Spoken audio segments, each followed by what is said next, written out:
MBC Manila Broadcasting Company.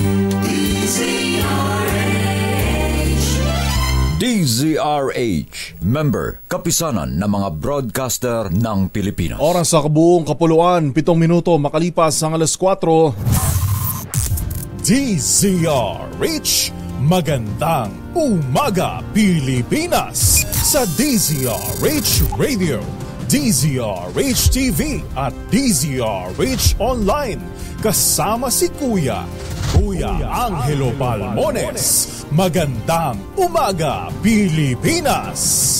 Magandang umaga Pilipinas, Luzon, Visayas at Mindanao. Sa pangalan po muli ni Kuya Angelo Palmones. Ito po si Yuel Reyes dito sa Magandang Umaga Pilipinas!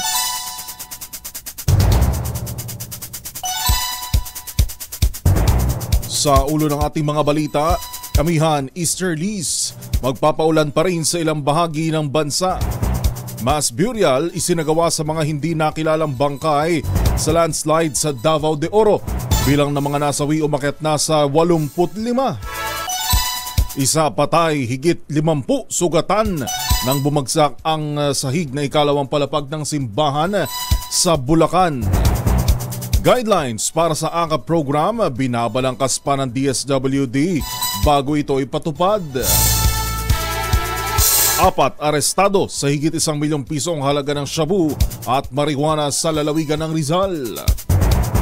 At ilang establishmento sa White Beach sa Puerto Galera nasunog.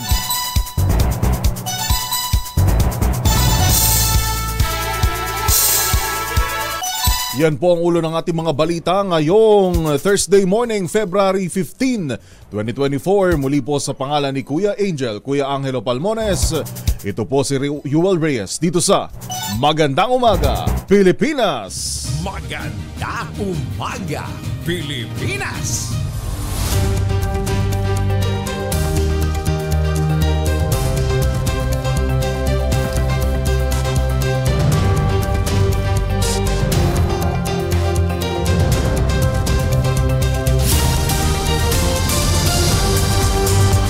Pilipinas, una sa ating mga balita, nagsagawa ng mass burial kahapon para sa mga nahukay na bangkay sa nangyaring landslide sa Barangay Masara, Maco, Davao de Oro.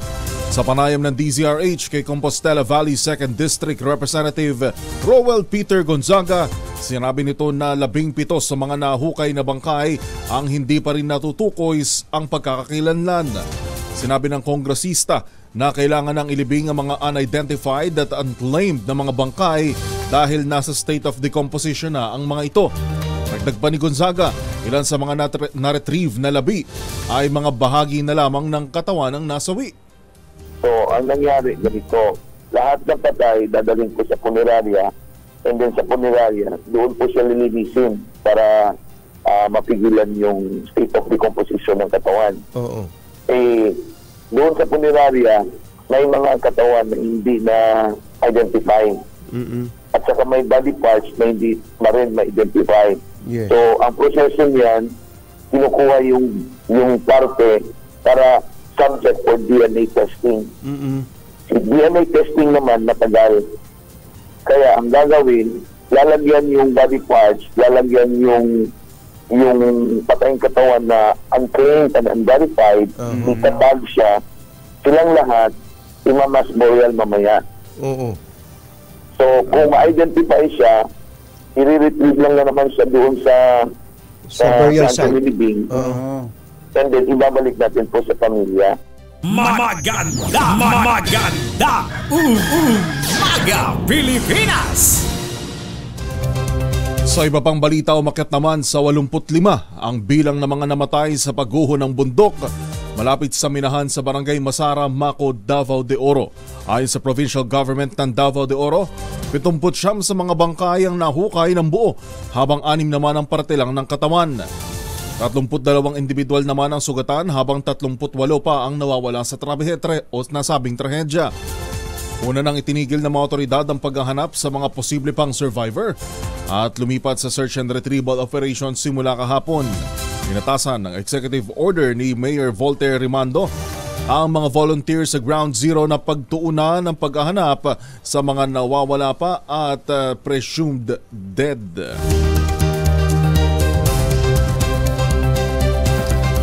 Sa kalagayan naman ng ating panahon, asahan ang maulap na papawirin na may pabugso-bugsong pagulan sa malaking bahagi ng bansa ngayong araw.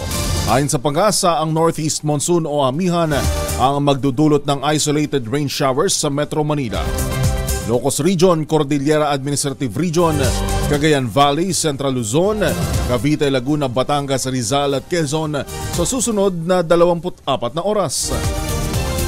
Samantala ang easterlies o mainit na hangin mula sa dagat Pasipiko at localized thunderstorms sa magpapaulan sa nalalabing bahagi ng bansa. Babala pa rin ang pag-asa ng posibleng flash floods at landslide sa mga lugar na may severe thunderstorm. Nagpapagising na maganda Umaga Pilipinas.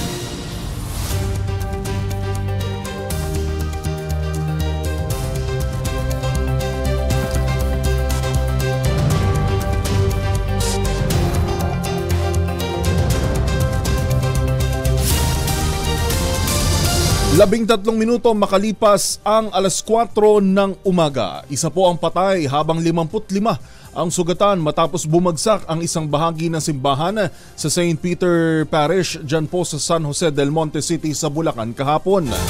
Kinumpirma sa DZRH ni Mayor Arthur Robes na bumigay ang gawa sa kahoy na sahig sa kasagsagan ng misa para sa Ash Wednesday. Kinilalang namatay na si Luneta Morales, 80 anyos na choir member ng simbahan, habang minor injuries naman ang tinamo ng iba pa. Sinabi ni Robes na tumambad sa inspection team ang sangkatotak na anay sa second floor nang ipinasara muna ang St. Peter Church. Yung nasa ilalim at hindi siya totally bagsak ng sabay-sabay, kumbaga sa yung isang portion lang dumagsak, kaya dahan-dahan po yung paghulog ng mga tao, kaya nakatakbo pa rin po yung ibang nasa ilalim ng second floor. Hindi po biglaan yung pagbagsak nung parang kisame po yan, Mayor, ng simbahan? Oo po, kisame na simbahan. Kaya ngayon po yung aming clearing team nandoon na nakita po namin napakaraming anay nung sa may kahoy na po. Patay pa sa CDRRMO, sumailalim na noon sa pagkukumpuni ang naturang simbahan, ngunit sadyaan niyang luma na ito at kaya inanay na ang nasabing interior.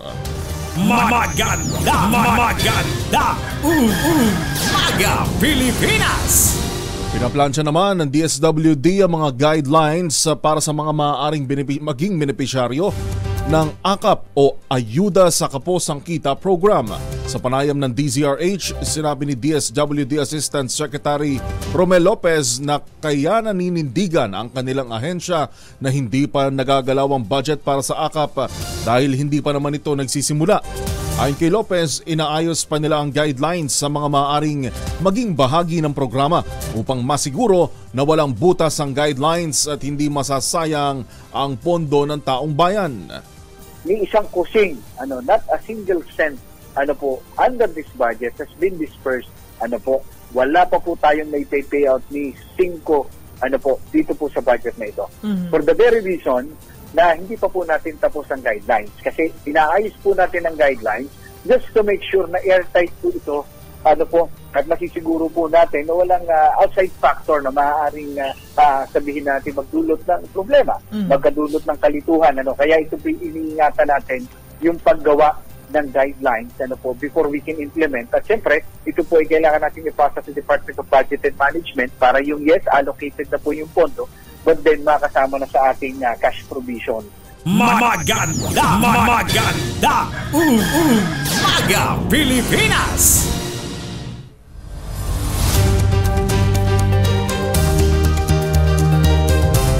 Labing-6 na minuto na makalipas ang alas 4. Gising na ho. Bango na! Kape-kape na! Maganda Umaga Pilipinas. Nasabat naman ng pulisya ang mahigit 1 milyong pisong halaga ng marijuana at shabu sa magkakahiwalay na operasyon sa Rizal kahapon. Natimbog ng Police Region 4A ang mga sospek na sina alias Kid, Junjun at Mayo bandang alas 11 ng gabi na nagbebenta ng marijuana at kush sa isang buyer sa Barangay Burgos. Nasamsam sa mga sospek ang 6 na balot ng marijuana, isang sachet ng illegal na hemp na may bigat na higit 800 gramo at nagkakahalaga ng higit 700,000. Samantala sa Antipolo naman ay natimbog din ng isang alias Junji sa isang buy-bust operation sa Barangay de la Paz kung saan nasamsamang 7 sachet ng shabu na nagkakahalaga naman ng 340,000 piso. Sa ngayon, nasa kustodiya na ng pulisya ang mga nabanggit na sospek at naharap sa kasong paggamit ng iligal na droga.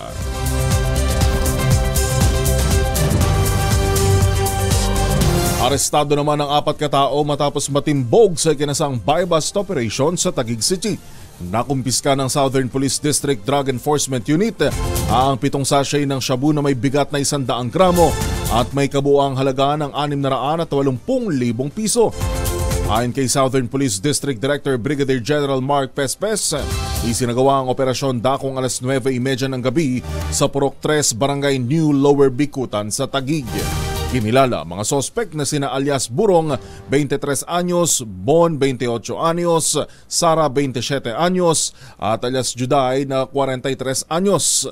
Ang 4 na inarestong sospek ay maharap sa kasong paglabag sa Republic Act 9165 o Comprehensive Dangerous Drugs Act of 2002. Maganda! Maga Pilipinas! Oras natin, 20 minuto na makalipas ang alas 4. Mamalengke na muna tayo. Ating alamin, may mga nagbebenta pa ba ng bulaklak ngayon? May mga umahabol pa, no? Para dun sa mga... ayoko na nga magsalita. Basta February 15, pwede pa naman. Oo. Ating munang alamin ang presyo ng mga pangunahing bilihin dyan po sa Pasay City Public Market. Si RH27 Noche Kakas. By Noche, good morning. Good morning, Yoel. Ngayong Thursday morning, ito na yung presyo ng pangunahing bilihin dito sa Pasay City Public Market. Yung baboy, yung laman, 300 pesos ang kilo, habang yung liempo, 340. Isama na rin natin yung bibili ngayon ngayong araw ng baka, yung laman, 430 ang kilo.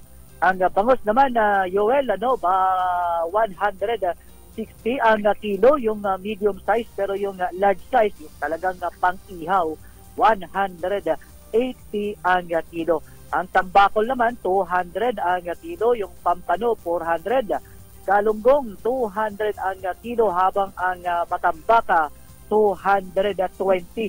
Sa mga naghahanap naman ng alumahan, isama ko na rin, 220 ang kilo. Pero ang pinaka good news, Yoel, ay itong gulay, dahil mababa ngayon ang presyo ng gulay. Kaya yung mga vegetarian dyan, mag-imbak na kayo ng mga vegetables.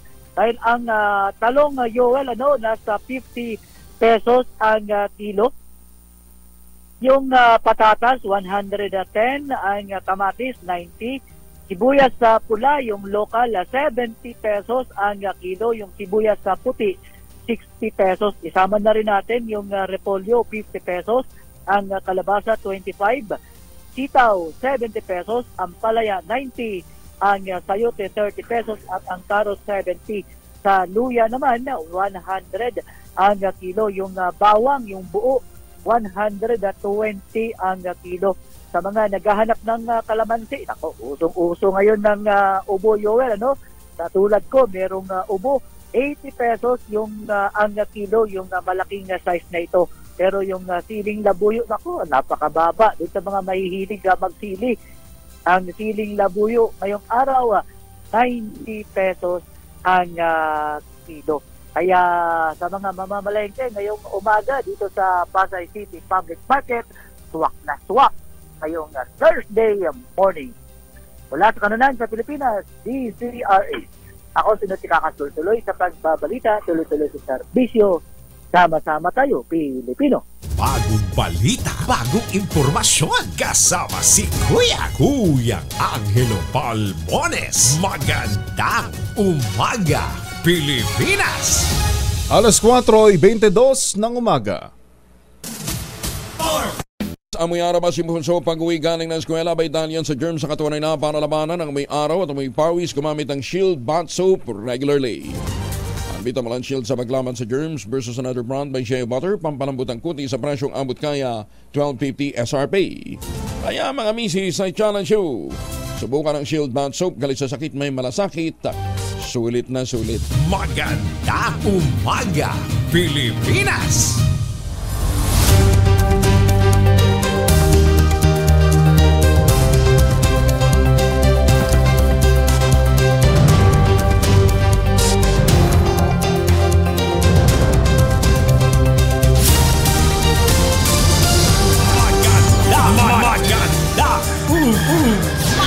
Pilipinas!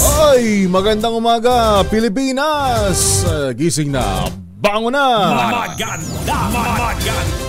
Umaga, Pilipinas! Sa iba pa nating mga balita, nasunog naman ng ilang establishmento sa White Beach sa San Isidro, Puerto Galera, Oriental, Mindoro.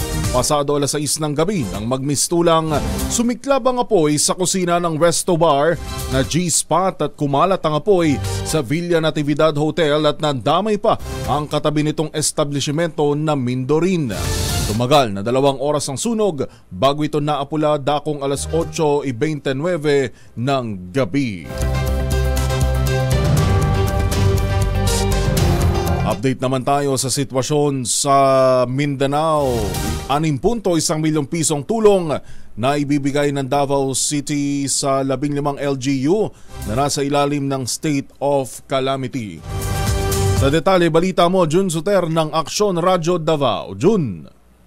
Inaprubahan na sa 19th Council ang 6.1 million mula sa Davao City Quick Response Fund na ibibigay sa 15 local government units na nasa ilalim ng state of calamity dahil sa iba't ibang kalamidad. Ayon kay City Disaster Risk Reduction and Management Office o CDRRMO Head Alfredo Baluran na ang financial assistance ibibigay sa 2 probinsya, 1 syudad at 12 mga munisipyo. Binubuo ito ng Davao de Oro at Davao del Norte na makakatanggap ng tig 1 million ang bawat probinsya. 500,000 sa Tagum City, tig 300,000 para sa Kapalong, New Corilla, Santo Tomas, Carmen, Braulio Iduhali ng Davao del Norte, tig 300,000 naman para sa Lupon, Katiil, Tarragona ng Davao Oriental, habang ang 4 na munisipyo labas sa Davao Region, ang Agusan del Sur, Santa Josepa, Beruela, Loreto at Bunawan, mabibigyan din ng tig 300,000 ang bawat isa. Samantala, si CDRRMO Head Baluran ang maghahatid sa financial assistance ng Davao City. Yan ang report mula sa Action Radio Davao. June Soter para sa kauna-unahan sa Pilipinas. DZRH. Tuloy-tuloy sa pagbabalita. Tuloy-tuloy sa serbisyo. Sama-sama tayo, Pilipino. Maraming salamat, June Soter ng Aksyon Radio Davao. Nasunog naman ang 4 na kabahayan sa New Capital Estates 1 sa Commonwealth Avenue, Quezon City kagabi. Kabilang sa nadamay sa sunog ang bahay ni Presidential Communications Office Secretary Cheloy Garafil. Nagsimula ang sunog pasado alas 8 ng gabi at idineklara ang fire out dakong alas 10. Ayon sa Bureau of Fire Protection, walang nasaktan sa sunog habang umabot sa 7 milyong piso ang halaga ng pinsala ng sunog. Patuloy naman ang investigasyon sa nangyaring sanhi ng sunog. Mga sundalo naman ng 25th Infantry Battalion naglakad ng 6 na oras. Maihatid lang ang 71 sako na naglalaman ng food packs sa sitio Kagan, Barangay Andap, Davao de Oro.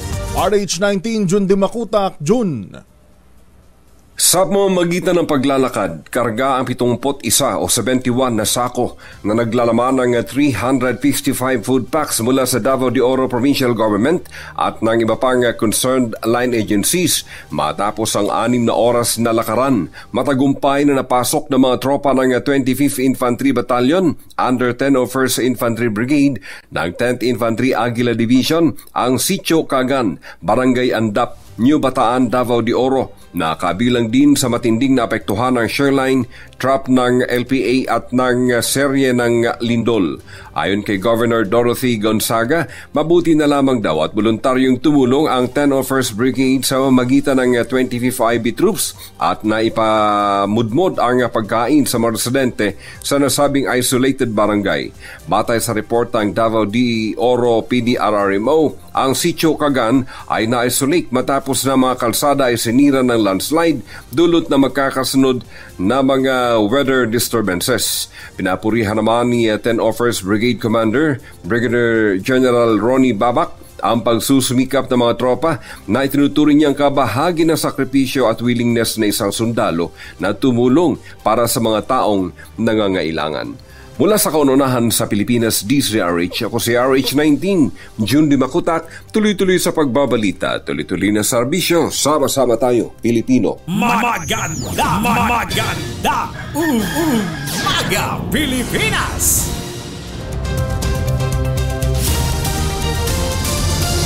Patay naman ang isang misis sa Iloilo City matapos pagtatagain ng kanyang mister dahil sa pagsiselos. Kinilala ng Mandurao Police ang suspect na si Domingo Lasa, 55 anyos na sumaksak sa kanyang 56 anyos na asawa na kinilalang si Emeline gamit ang isang gunting. Ayon sa pulisya, natagpuan ang katawan ng biktima sa isang lote ng mall sa Mandurriao District dakong hapon sa araw mismo ng insidente. Agad namang sumuko ang suspect sa parehong araw matapos na makumbinsi ng kanyang pinsan na pinagsabihan ng nagawang krimen. Ayon sa suspect, pinatay niya ang kanyang asawa dahil sa hinalang kalaguyo nito ang kanyang kapitbahay. Naharap si Domingo sa kasong parricide o pagpatay sa sariling pamilya.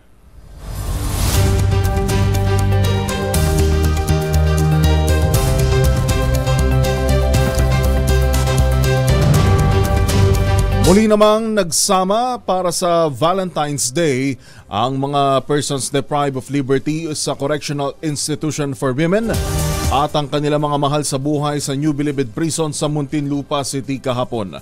Ayon kay Bureau of Corrections Director General Gregorio Pio Katapang, sinakay sa mga bus ang mga preso patungo sa New Bilibid Prison. Sabi ni Katapang, matapos naman ang pagbisita ng mga PDL sa kanilang mga minamahal sa buhay ay agad din silang ibinalik. Ayon sa Bucor, tradisyon na ito tuwing Valentine's Day, napayagan ng mga PDL na bumisita sa NBP at iba pang kulungan o penal farms sa bansa.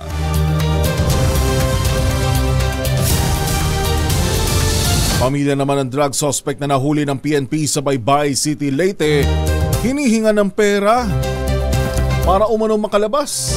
RH32, Jimmy Angay-Angay sa detalye. Jimmy. May ilang individual na humihingi ng pera kapalit sa paglabas ng mga drug suspect sa mga kulungan sa syudad ng Baybay, Leyte. Ito ang sinabi ni Police Regional Office 8 Regional Provision Officer Police Major Marjorie Manuta. Ayon kay Major Manuta, dahil nakapost ang pangalan sa Facebook page ng PDEA ang suspect at dyan nakukuha ng impormasyon ng mga nagpapanggap ng mga otoridad. Sa kasalukuyan, imbestigahan na ng kapulisan kung sino individual ang humingi ng pera sa pamilya ng drug suspect para lang makalabas. Kaya payo ng PNP sa mga pamilya ng drug suspect na hindi magbigay ng pera na kahit kung kanino dahil labag ito sa batas at baka ginagamit lang ang pangalan ng mga otoridad para lang makapanloko. Mula sa Action Radio Tacloban, ito si RH32 Jimmy Angay-Angay. Tuloy-tuloy sa balita, tuloy-tuloy sa serbisyo, sama-sama tayo Pilipino. Maraming salamat Jimmy Angay-Angay. Sa iba pang mga balita, wala pa rin natatanggap na benepisyo ang mga health workers sa pribado at pagpublikong sektor sa bansa. Ito ang naging pahayag ni Robert Mendoza, presidente ng Alliance of Health Workers, kaugnay ng sinagawa nilang kahapon na kilos protesta sa harap ng opisina ng DOH.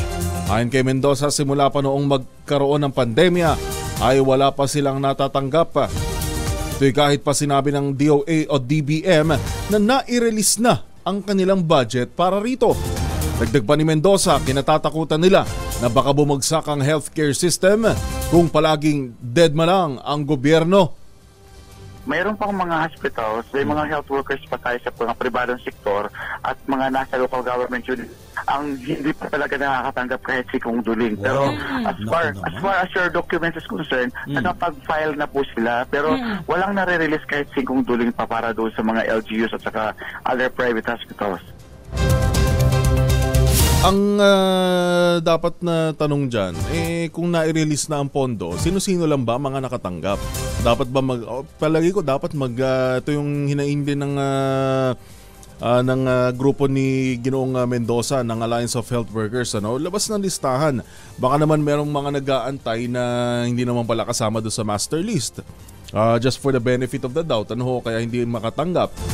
Pero kung palagi ko dapat yan lahat mapapampubliko-pribado makatanggap nitong tinatawag nilang HEA, yung healthcare allowance. Lalo na noong panahon ng pandemya, biruin niyo po sila yung humarap sa matinding pagsubok nung panahon na yon, buhat pa yung kanilang mga karanasan, yung pangungulila sa kanilang mga pamilya.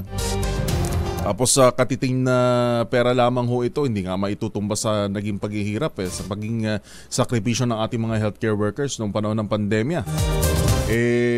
Ngayon pa na kakatiting na nga lamang ibibigay, hindi pa na ibibigay.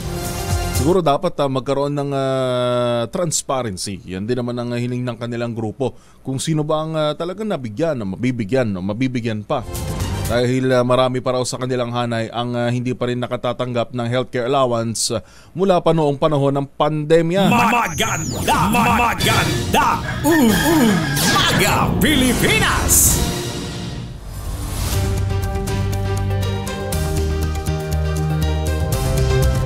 Tatlong-6 na minuto makalipas ang alas 4. Sasagutin na ng Philippine Health Insurance Corporation ang kalahati ng hospitalization bill ng mga miyembro nito at libre na ang diagnostic exam. Ito po'y matapos imungkahi ni House Speaker Martin Romualdez sa kanila kamakailan. Sa hearing ng Committee on Health, pumayag ang mga opisyales sa hiling ni Romualdez. Pag-aaralan na ng board ng PhilHealth ang mechanics ng bagong programa at kung kailan ito uumpisahan. Ayon kay Romualdez, umaasa siyang gagawin ito ng PhilHealth sa lalong madaling panahon dahil ito ang sentimiento ng mga Pilipino. Ayon kay PhilHealth CEO Emmanuel Ledesma Jr., todo suporta sila sa hiling ni Speaker Romualdez na pagbutihin ang serbisyo at dagdagan ng mga benepisyo para sa mga pasyente. Tiniyak din ni Ledesma na suportado nila ang kampanya ni Speaker Romualdez na mabawasan ang gastos ng mga Pilipino sa pagpapa-ospital kaya't sasagutin nila ang 50% hospital bill sa mga napupunta po sa private wards. 37 minuto na, 4:37 ng umaga. Kinuwestiyon naman ni Senadora Amy Marcos ang 26.7 bilyong pisong pondo sa bagong kapos ang kita program ng DSWD na umano'y ginagamit na pang-akit sa Peking People's Initiative. Sa pagdinig ng Senate Committee on Electoral Reforms, nagulat ang senadora sa laki ng pondo ng programa. Ngayong lang yan narinig at hindi kasama sa National Expenditure Program. Sa text message na natanggap ni Senadora Marcos mula sa isang kongresista, may bilin umano na lahat ng soft project. Kasama ang AKAP ay kailangang dumaan sa Office of the Speaker. Nakapagtataka rin anya na mismong ang presidential sister ang naging sponsor ng budget ng DSWD ngayong 2024 pero wala siyang alam na bilyones na pondo ng AKAP. Din ako sa AKAP at mas lalo akong nagulat sa halaga. 26.7 billion.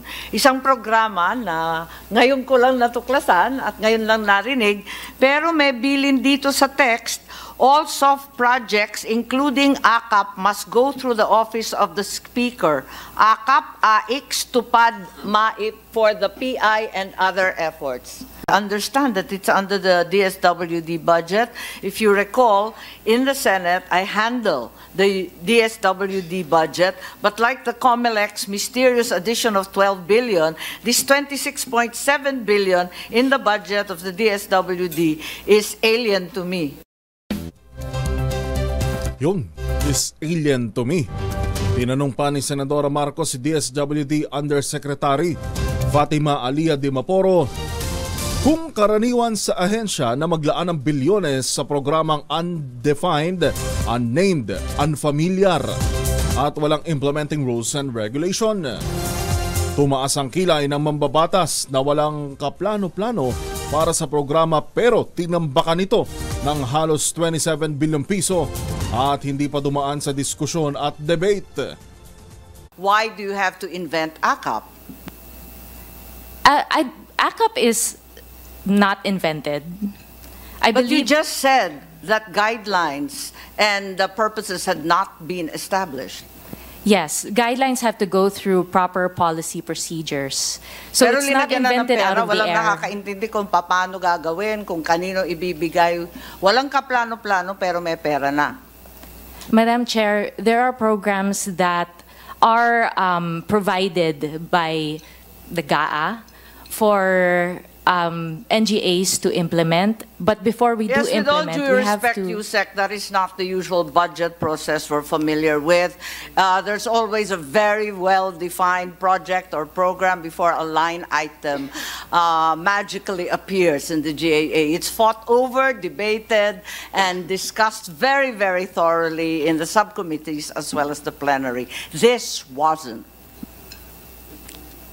Madam Chair, we are currently creating the guidelines and we would be happy to share with... Parang baliktad naman yata yung buhay natin. Ngayon mag-iimbento ng dahilan, magdi-design ng project, pupunteriya yung mga beneficiary. Pero in the meantime, linagyan muna ng bilyon-bilyon. Yan na ba talaga ang patakaran ng DSWD? Binunyag ni Senadora Marcos na 20 milyong piso ang suhol sa bawat congressional district na nakapagbigay ng malaking bilang ng lagda para sa People's Initiative. Sabi ng kapatid ni PBBM, ang pangakong suhol ay kukunin umano sa mga assistance program ng DSWD, Department of Health at Labor Department. Maganda! Maganda! Maga Pilipinas! Pero ho yung mga ganitong sa totoo lang, hindi naman natin kailangan pagbalik-balik ta rin man natin ang sitwasyon. Tanungin lang natin mismo yung mga tao kung sa pamimigay ba ng mga, hindi ko na sasabihin kung saan ito, ano, sa pamimigay pa lang ng mga tulong pinansyal ng gobyerno, unahin na natin siguro tupad, lalo na sa mga college students. Merong kung di ako nagkakamali, assistance din na ibinibigay sa mga college students. Sino ba ang present pag nandyan?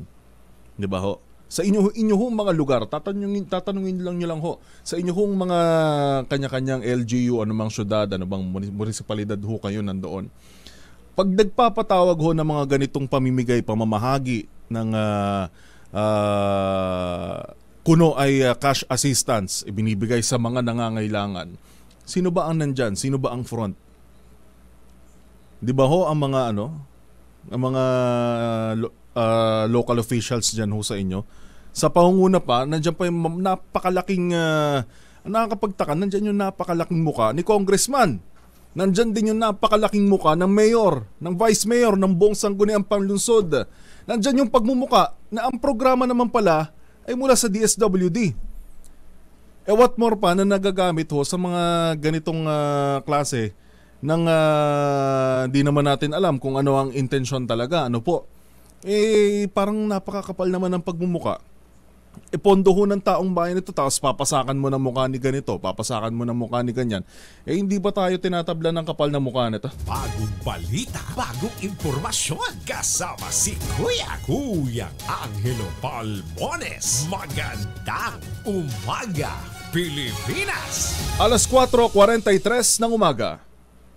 Amis, pwede tayo mag-laundry day today, ha? Kuno to ka ba kapag makapit, madikit at malupit ang manja? All you need is pride. At ba kasi pahirapan pang self-con sa pride, is-at worry-free naman ang laundry. Sa triple stain-away formula, tanggal ang matitindi mancha based on test sa chocolate, mud, and sample ng cotton. Gawa po ito ng ACS. Maganda umaga, Pilipinas!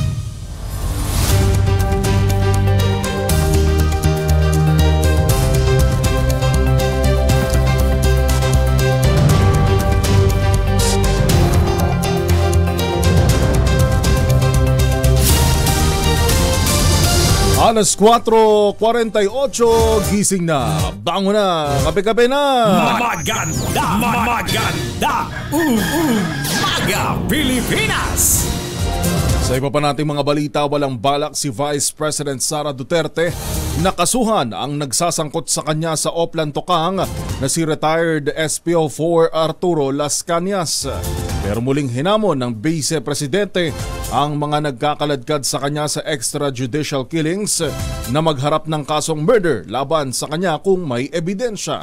Samantala, sinabi ng Vice Presidente na hindi pa sila nag-uusap ni dating Pangulong Rodrigo Duterte tungkol sa investigasyon ng International Criminal Court. Sinabi ni Duterte na hindi siya nababahala sa ICC probe at humihingi na rin siya ng legal advice sa mga abogadong Pilipino na may alam sa international law. 3 drug suspect naman mula sa Cordillera na kumpiskahan ng mahigit 5 milyong pisong halaga ng marijuana. Buong detalye RH41, Lakay Romy Gonzales. Lakay Romy. Humihimas na malamig na rehal sa isang pihitan sa Nueva Vizcaya ang 3 drug suspect na nakatira sa Tabuk City at Ifugao matapos silang matiklo habang nagbebenta ng milyong pisong halaga ng marijuana.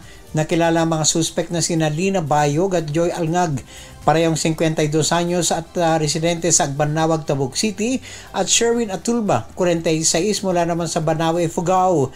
Natimbog ang 3 matapos sila magbenta ng 21 bricks na marijuana sa isang undercover operative sa ikinasang bypass operation sa Barangay Tuwaw North, Bagabag, Nueva Vizcaya. Na-recover sa operasyon ang karagdagang 23 bricks na marijuana mula sa mga pinaginalaan. Ang mga nasamsam na kontrabando na may timbang na 44 na kilo ay nagkakalaga ng 5,280,000 pesos.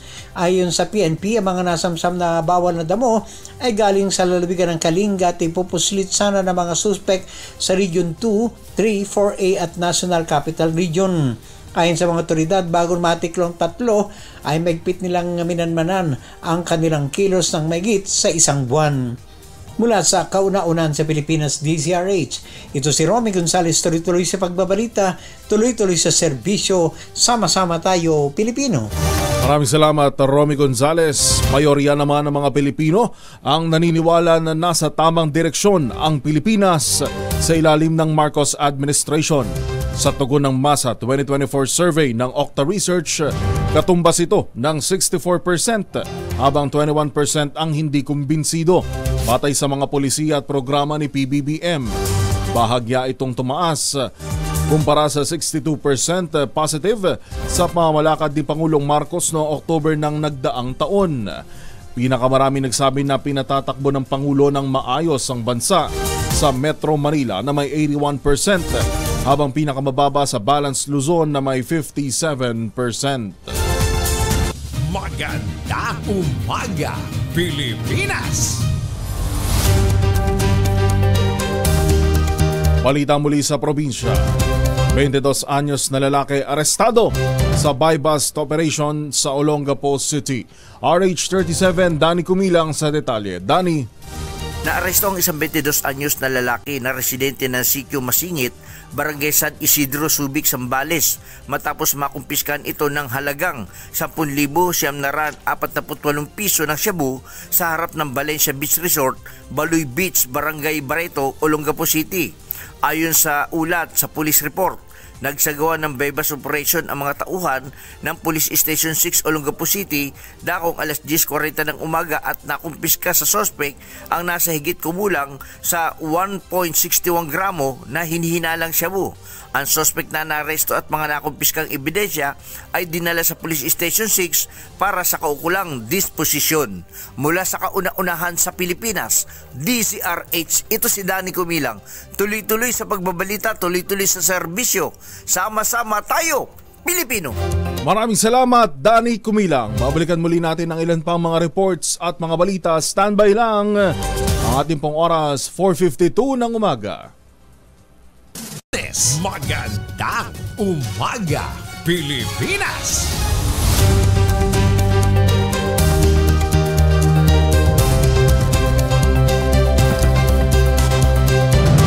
Limang minuto na lang po, alas 5 na. Ganong kabilis ang ating oras.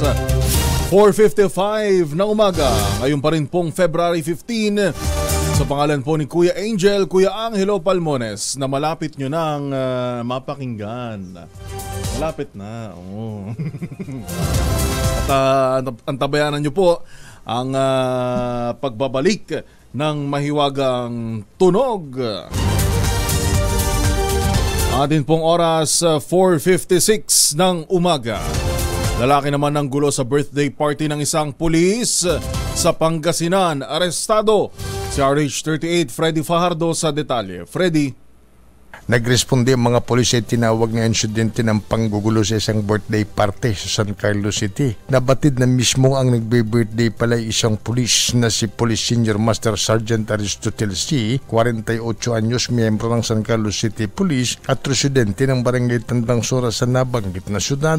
Sa ulat ni Chief of Police Lieutenant Colonel Jose Abayo de Sigan, bandang alas 9:40 ng gabi, nakatanggap sila ng tawag na may nagwawalang lasing sa isang birthday party at agad niyang inatasan ang kanyang mga tauhan sa Tactical Motorcycle Riding Unit o TMRU na nagpapatrolya malapit sa lugar. Sa investigasyon habang nagdiriwang ng kanyang karawan si Police Senior Master Sergeant Chi, maraming dumalo sa kanyang mga kaibigang sibilyan. Subalit nang malasing na ang suspect na kanilalang si Adronico Di Malanta ng Barangay Gamata sa lungsod, bigla na lamang nitong inupakan ng sampal ang isa pang bisita na si Bonifacio De Leon, tricycle driver at residente ng Barangay Tandang Sora. Dito na nagsimula ang kaguluhan kung saan inawat naman ito ni si, subalit inatake din siya at itinulak dahilan para matumbat at magtamo ng mga sugat.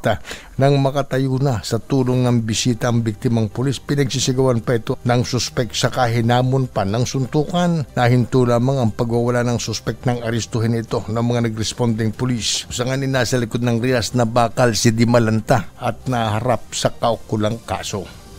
Mula sa Aksyon Radyo Pangasinan, ito si Freddy Fajardo. Tuloy-tuloy sa pagbabalita, tuloy-tuloy sa serbisyo. Sama-sama tayo, Pilipino. Maraming salamat, Freddy Fajardo. Samantala sa iba pang mga balita, binayaran na ng Philippine Health Insurance Corporation o PhilHealth ang 50 bilyong pisong unsettled claims ng mga ospital at doktor sa huling 5 buwan ng nagdaang taon.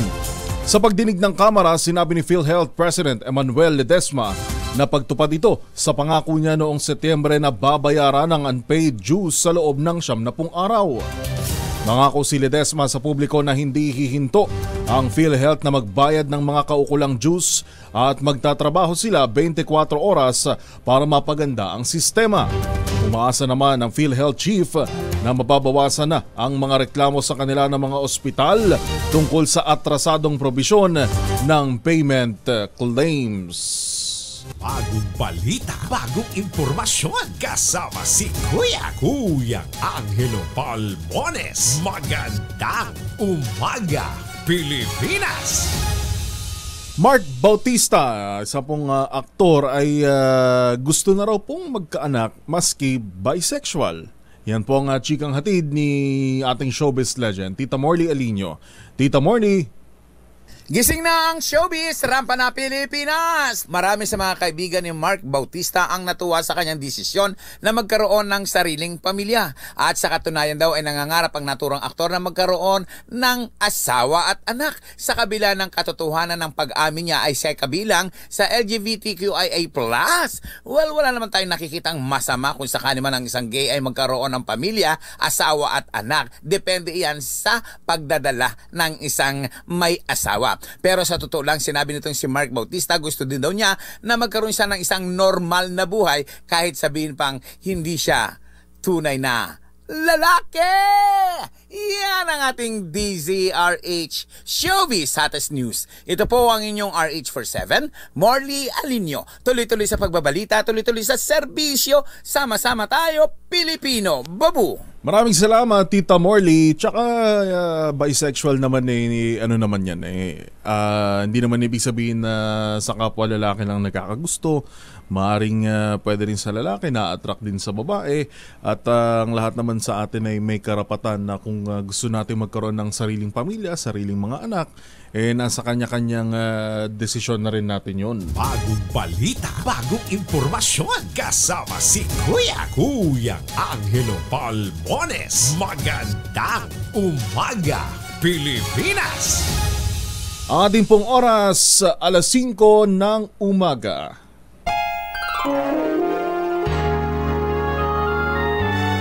Kauna-unahan sa Pilipinas. NBC Manila Broadcasting Company. DZRH. Member, kapisanan ng mga broadcaster ng Pilipinas. DZRH. Magandang umaga, Pilipinas! Sa DZRH Radio, DZRH TV at DZRH Online.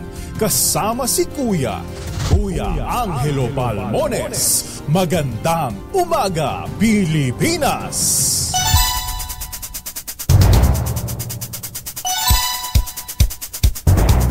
Narito muli ang ating headlines. Amihan, Easterlies, magpapaulan pa rin sa ilang bahagi ng bansa. Mass burial isinagawa sa mga hindi nakilalang bangkay sa landslide sa Davao de Oro. Isa patay, higit 50 deboto sugatan matapos bumagsak ang bahagi ng simbahan sa San Jose del Monte City, Bulacan. Guidelines para sa AKA program ng DSWD binabalangkas pa. 4 arestado sa higit 1 milyong pisong halaga ng shabu at marijuana sa lalawigan ng Rizal. At ilang establishmento sa White Beach sa Puerto Galera nasunog. Yan po ang ulo ng ating mga balita ngayong February 15, 2024. Sa pangalan po ni Kuya Angelo Palmones, inyo pa rin pong nakakasama, Yuel Reyes, dito sa Magandang Umaga, Pilipinas! Maganda umaga, Pilipinas!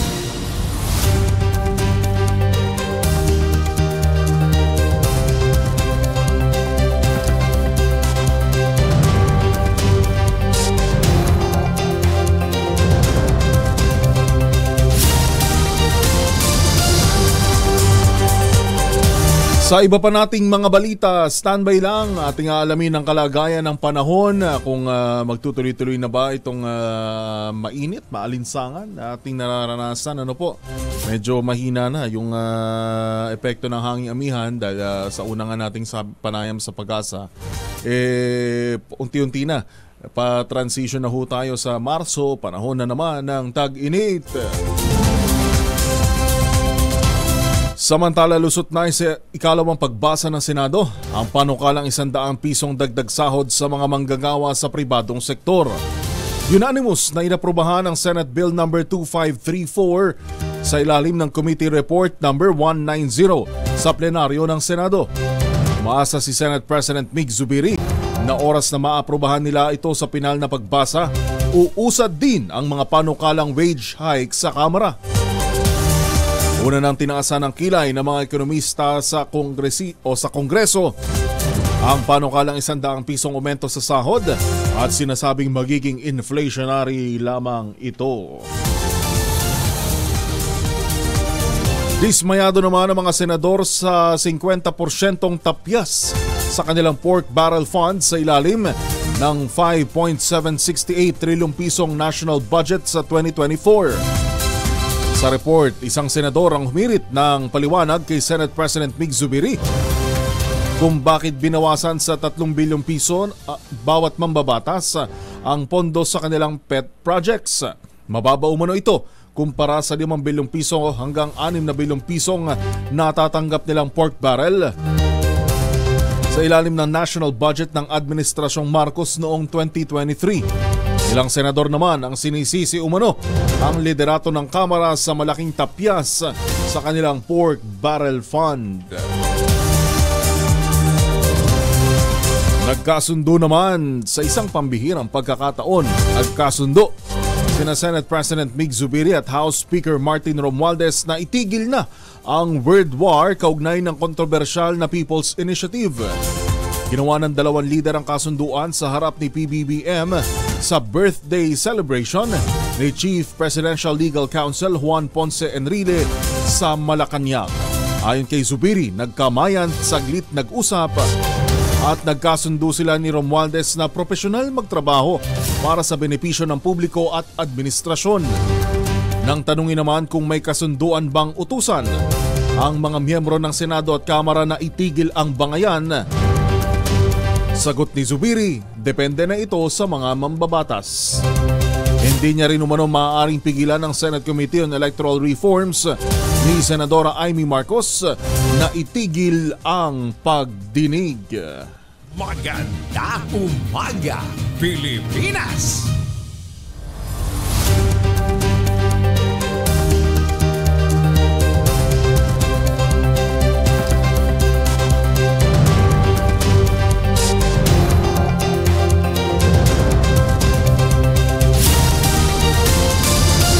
At sa kaugnay na balitang yan, atin munang alamin muli, balita mula sa Senado. Ito pong 100 pisong wage hike, Valentine's gift ay yun po ang kanilang regalo para sa mga manggagawang Pilipino. Ayun, RH28, Raymond at Paas. Raymond. Ipinagmalaki ng Senado na sa kabila ng bangayan nila sa Kamara de Representantes ay tuloy ang kanilang trabaho. Ito'y matapos nilang aprobahan sa second reading ang 100 peso wage hike bill. Ayon kay Senate President Juan Miguel Zubiri, ito ay kanilang regalong pang Valentine sa lahat ng mga manggagawang Pilipino. Sinabi ni Zubiri na kung ito'y maging batas, ito ang kauna-unahang pagkakataon simula noong 1989 na magkaroon ng legislated wage hike. Nagpasalamat ito sa lahat ng kasamaang senador, lalo na kay Senador Jinggoy Estrada na siyang nag-sponsor sa panukala bilang chairman ng Senate Committee on Labor. Sa araw ng Lunes ay kanila itong pagbobotohan sa ikatlo at huling pagbasa. Umaasa si Zubiri na aprobahan din ng Kamara de Representantes upang tuluyan na itong maging batas at mapakinabangan ng mga manggagawang Pilipino. Para sa kauna-unahan sa Pilipinas, DZRH, ito si Raymond Dalpas, tuloy-tuloy sa pagbabalita, tuloy-tuloy sa serbisyo, sama-sama tayo, Pilipino. Magandang umaga, Pilipinas! Atin na munang alamin ang kalagayan ng panahon mula kay Ka Benny Estareja ng DOST Pag-asa. Sir Benny, magandang umaga. Magandang umaga po sa inyo. Gayon din sa ating mga taga-subaybay, wala pa rin tayong namamataan na bagyo or low pressure area sa paligid ng Philippine Area of Responsibility. Umiira lang mahinang amihan dito sa Northern Luzon. Ito ay magdadala ng pulo-pulong mahinang ulan plus bahagyang malamig na panahon sa Ilocos Region, Cordillera Region at Cagayan Valley. The rest of Luzon, including Metro Manila, gayon din ng Visayas and Mindanao, ay meron po tayong easterlies naman na nakakaapekto. Ito yung mainit na hangin from Pacific Ocean at ito rin po yung magdadala ng bahagyang maulap hanggang maulap na kalangitan sa mga nabanggit na lugar na sinasamahan ng mga saglit na pag-uulan. Mas mataas ang tsansa ng mga pag-ulan dito sa may Eastern Visayas ngayong araw, and then by tomorrow, possible din po ang maulang panahon dito pa sa may Caraga Region at mga kalapit na lugar sa Mindanao. Temperature natin over Metro Manila, 23 hanggang 33 degrees. Sa Baguio naman po, 15 to 23 degrees Celsius. Tagaytay, 21 to 30 degrees, habang sa Metro Cebu, 25 to 31 degrees Celsius. Wala rin tayong nakataas na gale warning or yung mga possible sea travel suspensions sa mga susunod po na araw. Sunrise natin ay 6:20 a.m., sunset ay ganap na alas 6 ng gabi. Yung mga latest mula dito sa weather forecasting po ng Pag-asa, Benny Estareja, magandang umaga. Sir Benny. Yes po. Opo, pahabol lang. Ibig sabihin ba nito, sir, sa mga susunod na araw ay posible pang ulanin yan hong bahagi ng Southern Mindanao, particular po sa Davao de Oro?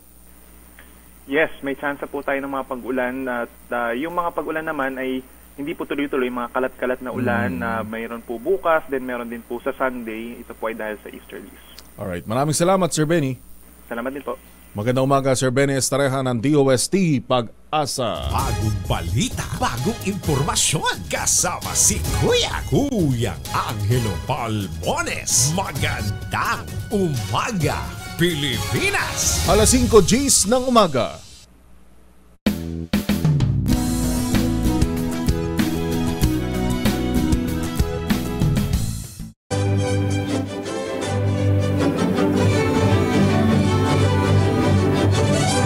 Manalakad nyo make sure protektado ang ating pamilya laban po sa mikrobyo. Dalawang formulation ng family alcohol na pwede nating baunin, pwede nating pagpilian. Yung family 70% isopropyl alcohol, especially prepared for clinics, hospital, pharmacies, laboratories, pero okay na okay din po yan sa mga households. Very effective sa disinfection at sterilization. Ganyan ang bagsik ng family 70% isopropyl alcohol, maghapon man natin gamitin, no problem. Hindi po manunuyo ang ating mga kamay dahil meron po itong moisturizer. Yun namang mabangong family rubbing compound improved alcohol, yan yung mabangong isopropyl alcohol na ginagamit ng mga masahista, mga barbero, mga doktor, mga nurse, mga kumadrona for sponge beating and other cleansing purposes. Family rubbing alcohol parang DCRH subok na sa mahabang panahon, mabibili sa naman butik at convenience stores nationwide. Family rubbing alcohol hindi lang pampamilya, pang sports pa. Magandang umaga, Pilipinas!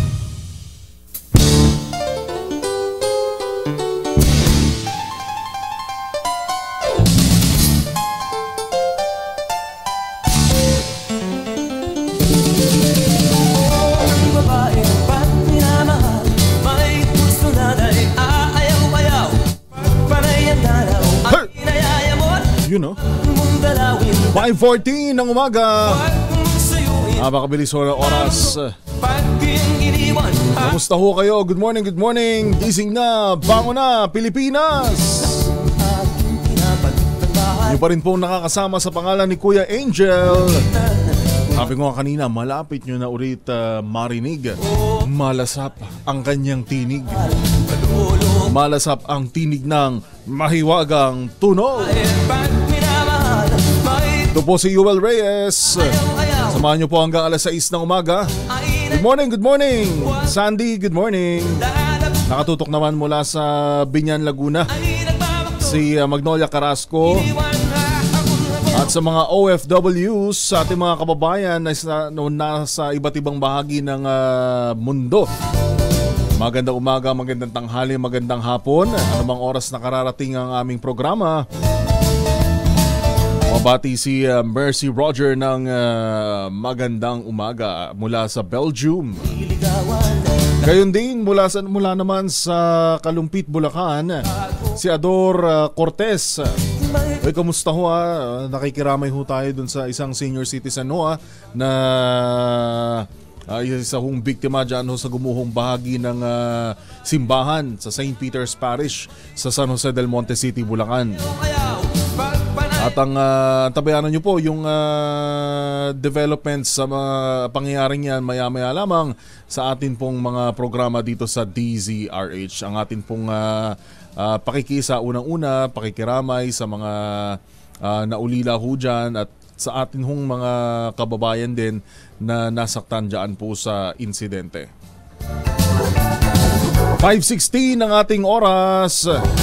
Hindi po inaantabayanan din natin ng developments sa landslide pa rin sa Maco, Davao de Oro na nagpapatuloy pa rin ho ngayon yung death toll, yung death count. Sabi nga kahapon ni Congressman Gonzaga, hindi na talaga ma-determine yung ibang mga bangkay .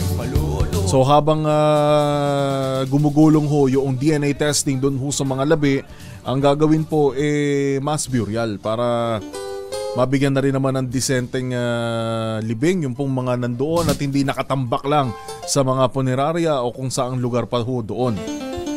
Maganda naman dahil para ma-detect o para malaman kung kaninong pamilya ito, nilalagyan siya ng tag kung saan kinuha yung o kung saan ho nilibing. Ano po?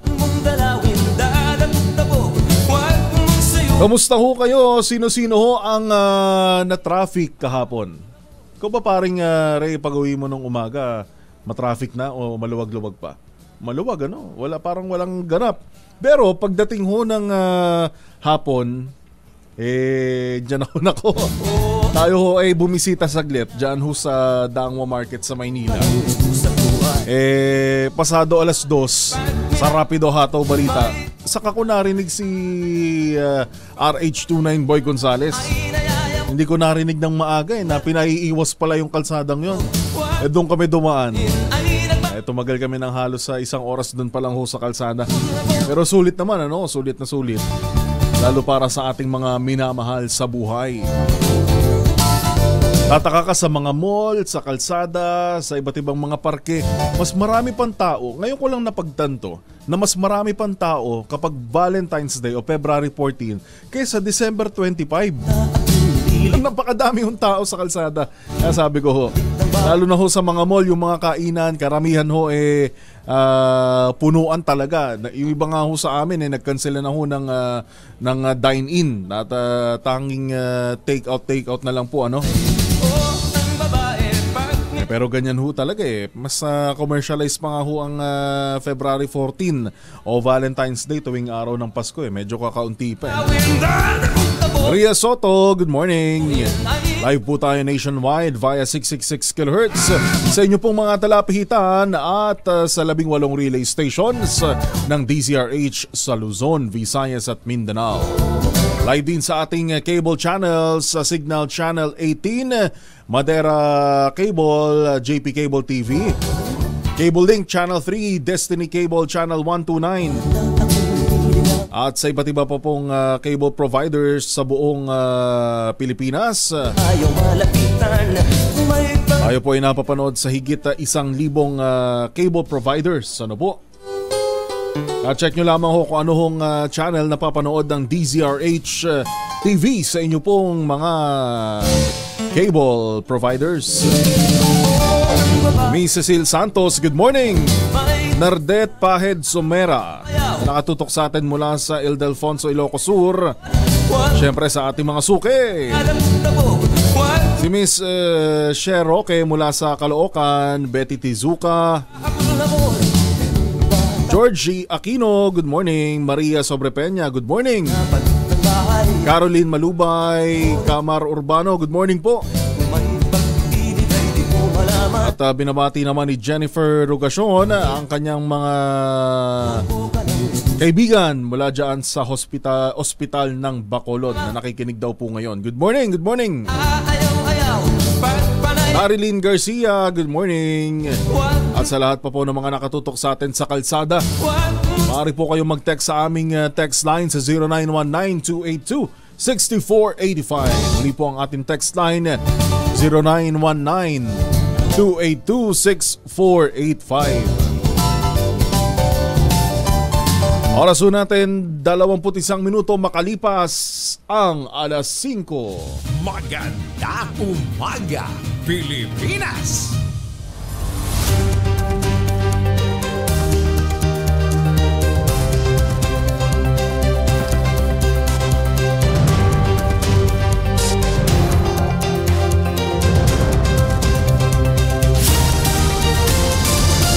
Sa iba pa nating mga balita, mariing kinundi na ni Vice President at Education Secretary Sara Duterte ang tangkang pagpatay sa isang doktor sa Buluan, Maguindanao. Sa isang pahayag, sinabi ni Vice President Sara Duterte na sinasalamin ng insidenteng ito ang estado ng seguridad at kaayusan sa bansa. Noong February 3, biglang pinagbabaril ang isang physician sa Sultan Kudarat Provincial Hospital na si Dr. Baroquillo habang nagmamaneho lamang ito ng kanyang kotse.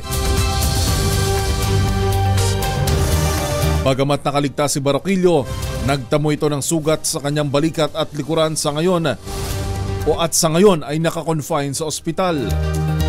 Ayon sa Vice Presidente, walang sino man na mamamayan o kawani ng gobyerno ang dapat dumanas ng kaharasan. Nangako naman si Duterte na hindi titigil ang mga otoridad hanggat hindi nabibigyan ng hustisya ang nangyari kay Baroquillo. Iniimbestigahan naman ng Department of Information and Communications Technology o DICT ang umano'y hacking incident sa isang tanggapan ng Department of Education o DepEd. Ayon kay DICT Assistant Secretary at Spokesperson Renato Aboy Paraiso, isolated lang ang kanilang investigasyon sa regional office ng DepEd. Ipinag-utos naman ng DepEd sa lahat ng kanilang field office na magsagawa ng diagnostics at verifikasyon para matukoy kung napasok sila ng hackers. Una rito nag-post sa X o dating Twitter ang cyber security enthusiast group na Deep Web Connect ng umano'y mensahe ng hacker na nagnakaw ng 750 gigabytes ng sensitibong datos mula sa kagawaran.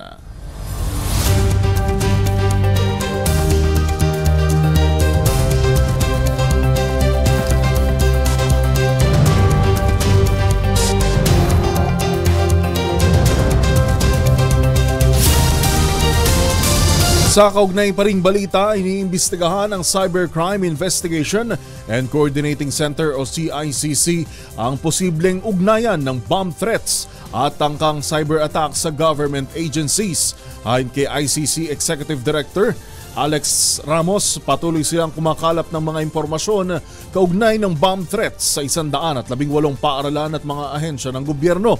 Nagpakilalang Takahiro Karasawa na isa umanong abogado at eksperto sa paggawa ng bomba ang nasa likod ng emails na naglalaman ng bomb scare. Una nang natunton ng Japanese authorities ang nasabing hapon 2 taon na nakalilipas dahil sa kaparehong alegasyon. Pero itinanggi niyang siya ang nasa likod ng mga bantang pambobomba at sinabing biktima lang siya ng identity theft.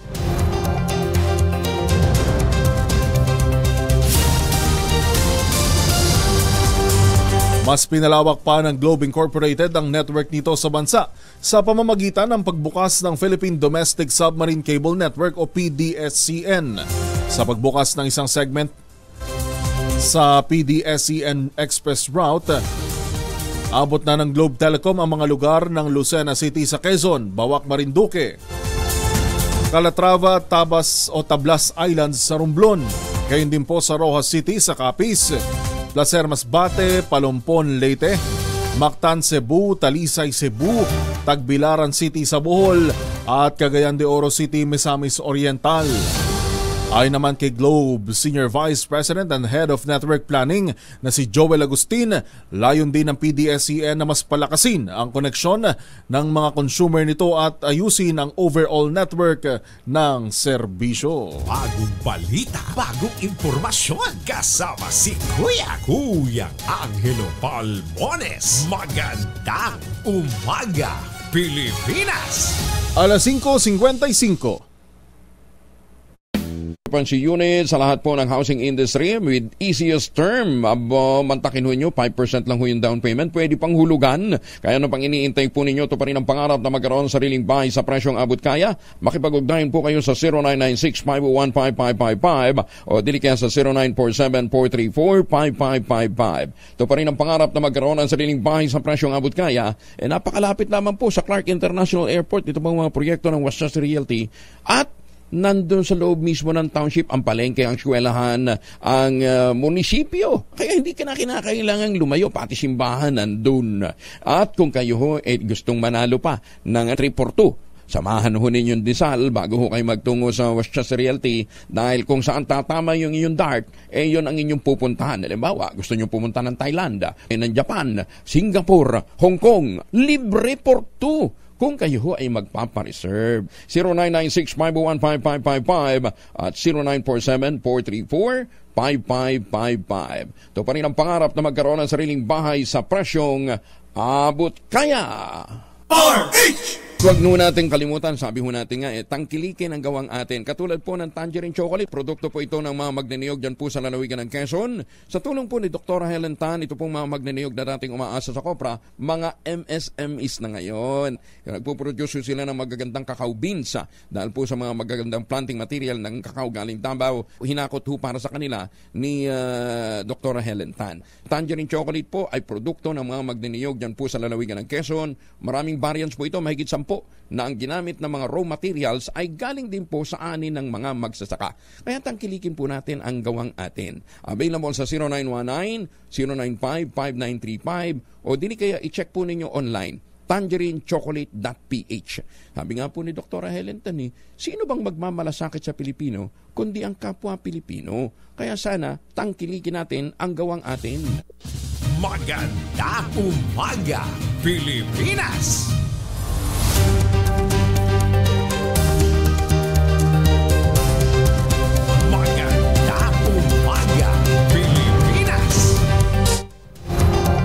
Oras natin, alas 5:32 ng umaga. Gising na, bango na, Pilipinas! Maganda! Umaga, Pilipinas! Patay naman ang isang lolo matapos masunog habang inaapula ang sumiklab na apoy sa kanyang bahay sa San Luis, Batangas. Nasawi ang 85 anyos na lolo na si Sofronio Marasigan habang nagsusunog ito ng mga basura sa likuran ng kanyang bahay. Ayon sa ulat ng pulisya, lumakas ang apoy na sinisigaan ni Marasigan at kumalat sa mga kawayan sa paligid.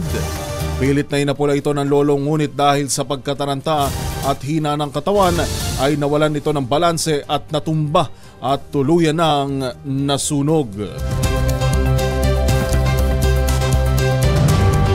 Labas muna tayo ng ating himpilan. Pangulong Bongbong Marcos nakatakdang pangunahan ang command conference ng PNP sa Camp Crame ngayong araw. Makibalita nga tayo, RH5, Val Gonzales. Val, good morning. Good morning, Yuel. Dakong alas 11 ng umaga ngayong araw ay pangungunahan mismo ni Pangulong Ferdinand Bongbong Marcos Jr. ang command conference nito sa Philippine National Police. Ito ang kauna-unahang command conference ng Presidente sa matataas na opisyales ng pambansang pulisya. Ayon kay PNP Chief Police General Benjamin Acorda Jr., regular na command conference lamang ito para bigyan ng ulat ang Presidente sa mga hakbangin na gawa at gagawin pa ng PNP sa pagbibigay ng proteksyon sa publiko. Kabilang din sa inaasahan ang pagbibigay ng direktiba ng Pangulo para sa pagtitiyak ng kapayapaan at kaayusan sa bansa. Para sa kauna-unahan sa Pilipinas, DZRH, ako naman Val Gonzales, tuloy-tuloy sa pagbabalita, tuloy-tuloy sa bisyo. Sama-sama tayo, Pilipino. Maraming salamat, Val. Bubuo naman ang team ang Philippine National Police na tututok sa panghuhuli ng mga individual o grupong nangingikil sa mga truck driver na nagde-deliver ng pagkain. Kasunod ito ng ginawang pulong ni na Department of Interior and Local Government Secretary Benhur Abalos at ng Confederation of Truckers Association of the Philippines. Ayon kay Abalos, bagaman nagpatupad ng suspensyon sa koleksyon ng pass-through fees si Pangulong BBM sa bisa ng Executive Order 41, may mga individual pa rin na hindi sumusunod dito. Utos ni PNP Chief General Benjamin Acorda Jr. sa Integrity Monitoring and Enforcement Group, NCRPO at iba pang regional directors gumawa ng plano kung paano mahuhuli ang mga mapagsamantala. Pagtitiyak naman ni Acorda, hindi nila sasantuhin ang mga individual, maging pulis o empleyado ng LGU na hindi sumusunod sa EO 41. Lalaking wanted sa kaso ng 5 counts ng acts of lasciviousness. Huli ng Caloocan PNP, si RH23 Edwin Duque sa detalye. Edwin. Yuel, kasalukuyang nagdiriwag ng Valentine's Day ng damputin ng kagawan ng Caloocan Police ang lalaking wanted sa Caloocan dahil sa kasong 5 counts of acts of lasciviousness o in Republic Act 7610. Ay dito kay Police Colonel Ruben Lacuesta. Nasukol ng kanyang mga tauhan ang suspect na si Alias Ray sa bahagi ng Martinez Extension, Kapanalig Street sa Caloocan. 13 araw din umanong nagtago itong suspect. Wala nang malamang inisyon na ito ng warrant of arrest mula naman sa tanggapan ni Judge Barbara Hernandez ng RTC Branch na termado nito lamang February 1, 2024. Kaya Tris, sa kawalan sa Pilipinas, G-Sarit sa Kusari Sempre, Edwin Duque, tuloy-tuloy sa pagbabalita, tuloy-tuloy sa serbisyo. Sama-sama tayo, Pilipino. Maraming salamat RH23 Edwin Duque. Alas 5:36, gising na. Bango na, Pilipinas! Maganda! Umaga, Pilipinas!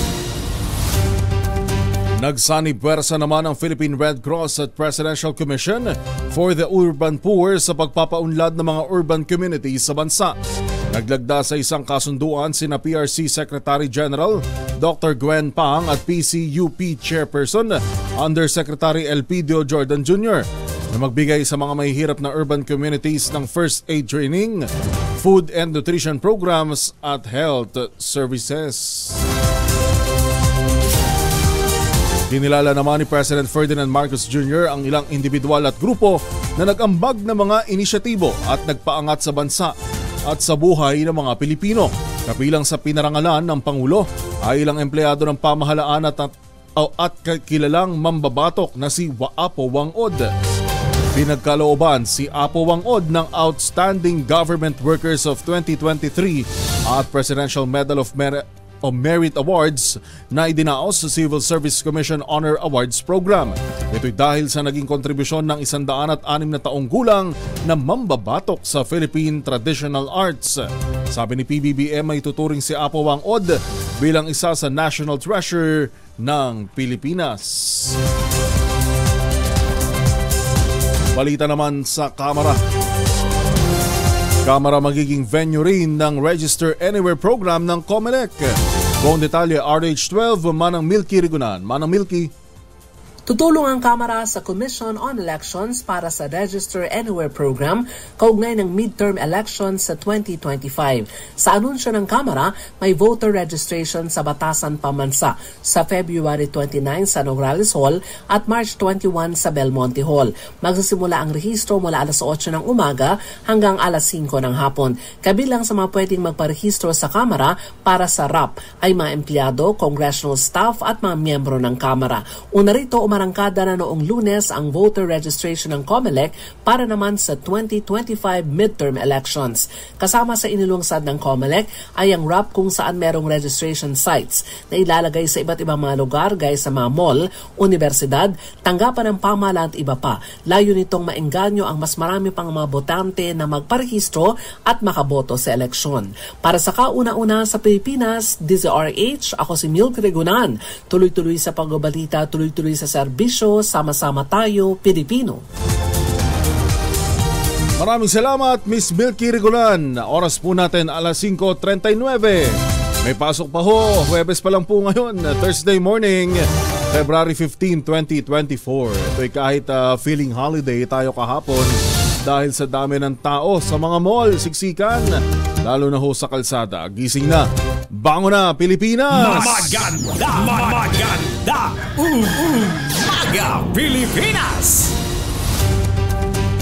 Sa ilan pa ho nating mga balita, inilunsad ng mga religious at civic organization ang isang koalisyon laban sa tangkang pagbago sa 1987 Constitution.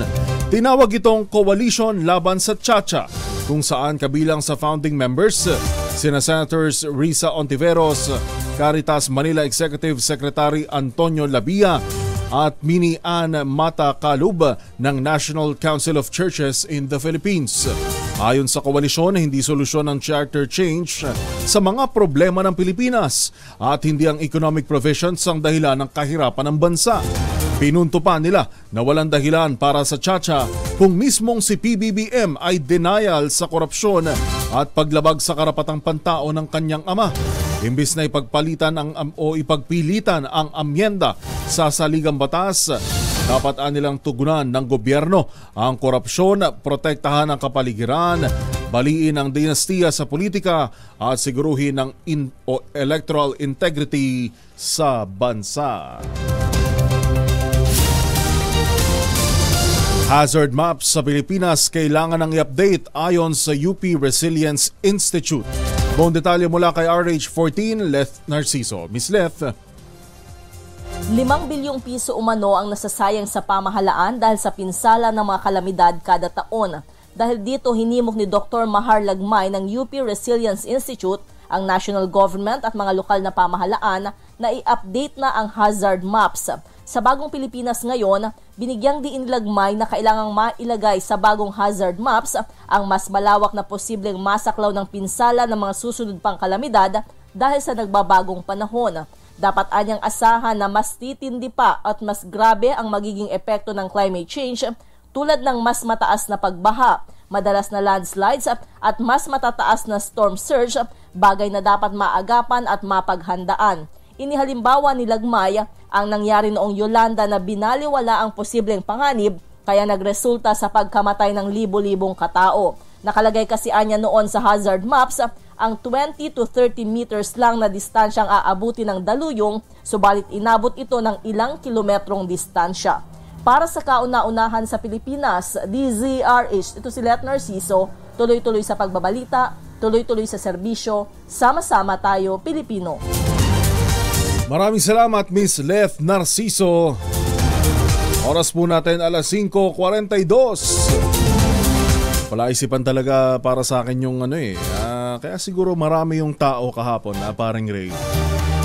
Dahil sa survey ng social weather stations, itong nakalipas na araw, lumabas na 58% ng mga Pilipino ang very happy sa kanilang love life. Medyo kung titingnan ho natin, hindi naman lahat na i-survey, Pero kung titingnan natin, marami ang masaya sa kanilang love life. Ayun. Kaya siguro marami ang nag-date kahapon. At hindi lang naman couples yung ating mga nakita, kundi mga pamilya, kanilang mga anak, yung mga kasakasama. At mas mataas daw ito kumpara sa 59% noong 2011. Yan yung pinakamataas mula po nang naitala yung 59%. Na pinag-uusapan pa rin natin ngayon, pag-ibig pa rin? Di pa rin tapos ang Feb 14, ang Valentine's Day. Ayun po'y dahil nagulat lang talaga ako sa dami ng tao kahapon sa mga mall. Mas marami pa kaysa sa mismong pag-aadiriwang ng mga national holidays. Maganda umaga, Pilipinas! 18 minuto na lang po, alas 6 na ng umaga.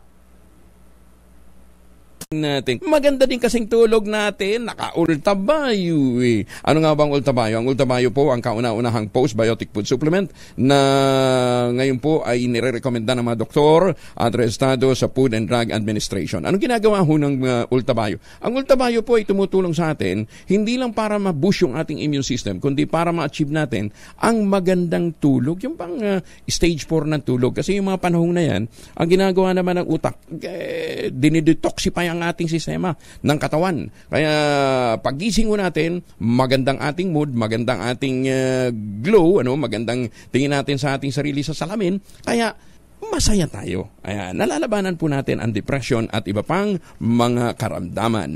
Kaya para ho sa mga gustong magkaroon ng magandang gising, mag-ultabayo. Kung may mga katanungan ho kayo tungkol po sa ultabayo, ang kauna-unahang postbiotic food supplement ng Pilipinas, mag-text ho kayo sa 0917-110-6580. Ang ultabayo ay available sa Lazada at Shopee. Siguraduhin lamang ninyo na yun ay galing sa Theoxis Health Ventures. O di kaya pumunta ho kayo ng Mercury, Amesco Drug sa Davao at Cotabato. O di kaya sa John's Pharmacy sa Zamboanga, sa Pasmed Pharmacy, dyan po naman sa Laguna. Ultabayo, kaagapay ho ninyo sa panahon ng medyo stressful na buhay. Maganda umaga, Pilipinas!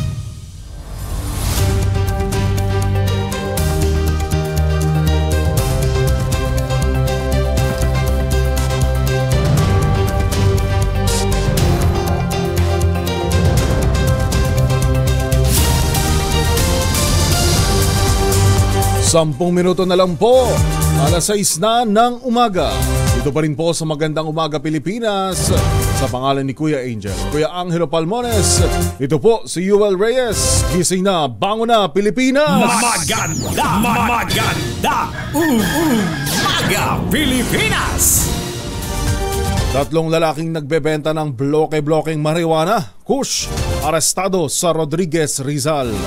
Buong detalye, RH52 Edniel Parosa. Edniel. Yuel, arestado ang tatlong lalaki matapos kiyang nakumpiskahan ng hindi bababa sa tatlong bloke ng marijuana sa Rodriguez, Rizal. Kinilala ni Rizal Police Director Colonel Felipe Marago ng mga suspect sa alias lamang na Kid, 21 anyos, at Junjun at Mayo, napawang mga 20 years old. Sa report na inilabas ni Rizal Police Public Information Officer Captain Marisol Taktakin, dinakmang tatlo makaraang bentahan ng ilegal na droga ang isang pulis na nagtanggap bilang posher buyer sa Barangay Burgos. Umabot sa 700,000 pisong halaga ng umano'y marijuana na may timbang na 841 grams ang nasabat sa mga inaresto. Bukod pa ito sa na-discovering isang plastic bag ng high-grade marijuana o kush na nagkakahalaga ng 56,000 pesos at bitbit din ng tatlong umano'y drug pusher. Dinala na mga nabanggit na ebidensya sa estasyon matapos ang inventaryo para sa tamang disposisyon. Para sa kauna-unahan sa Pilipinas, DZRH, ito si Edniel Parosa. Tuloy-tuloy sa pagbabalita, tuloy-tuloy sa serbisyo. Sama-sama tayo, Pilipino. Maganda Umaga Pilipinas! Maraming salamat Edniel Parosa. 9 na minuto bago mag-alas 6 ng umaga. Naging produktibo ang biyahe ni Vice President at Education Secretary Sara Duterte sa Malaysia. Ayon kay Duterte, nagkaroon siya ng pagkakataong makita ang iba't ibang sangay ng Southeast Asian Ministries of Education Organization bilang pangulo nito. Bumisita rin siya sa Early Childhood Vocational College sa Kuala Lumpur at nakipagkita sa Filipino community bago magbalik bansa. Isusulong naman ni Duterte ang panukalang maglagay ng specialized school for early childhood education sa Early Childhood Development Council sa Pilipinas.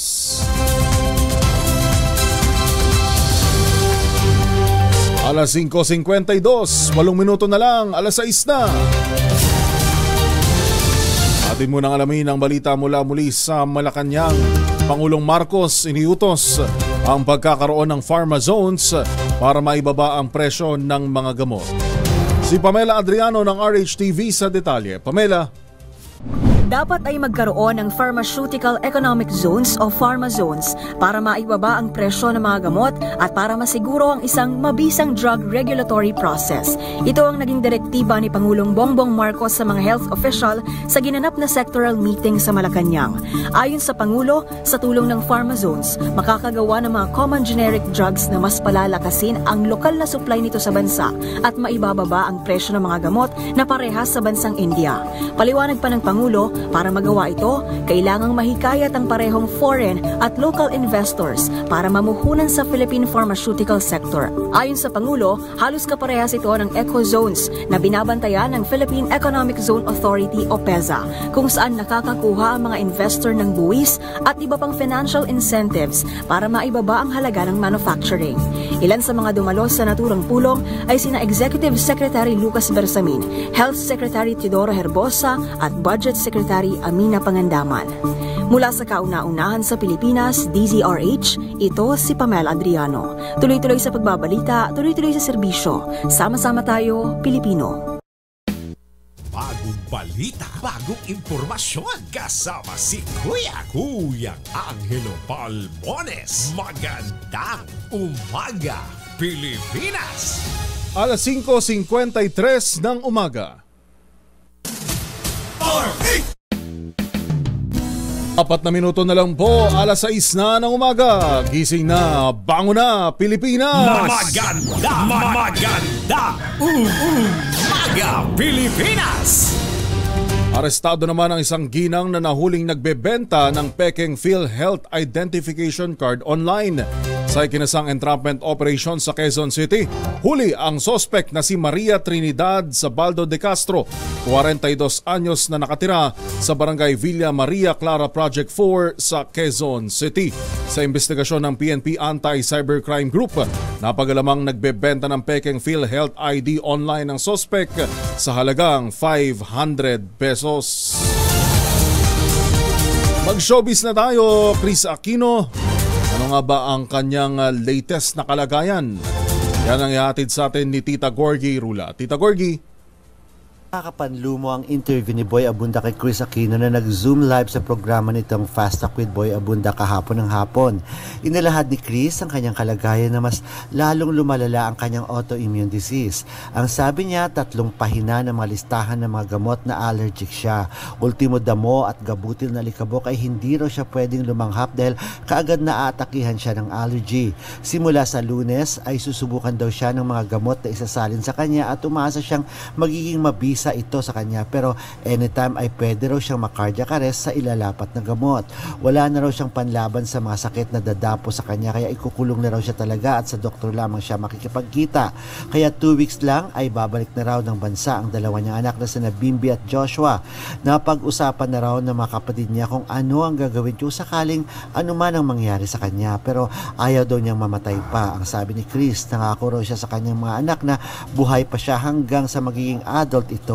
Kaya ang sabi ni Chris, kakapalan na raw niya ang kanyang mukha na humihingi pa rin siya ng patuloy na pagdarasal na malagpasan niya ito. At nagpapasalamat naman si Chris sa marami pa rin nagdarasal sa kanya at umaasang malagpasan niya ito. At nagdiwang siya ng kanyang 54th birthday kahapon at umaasa siyang hanggang sa edad na 63 ay nandyan pa rin daw siya at buhay na buhay para sa kanyang 2 anak. Mula sa kauna-unahan sa Pilipinas, DCRH, ito po si Gorgie Rula, tuloy-tuloy sa pagbabalita, tuloy-tuloy sa serbisyo. Sama-sama tayo, Pilipino.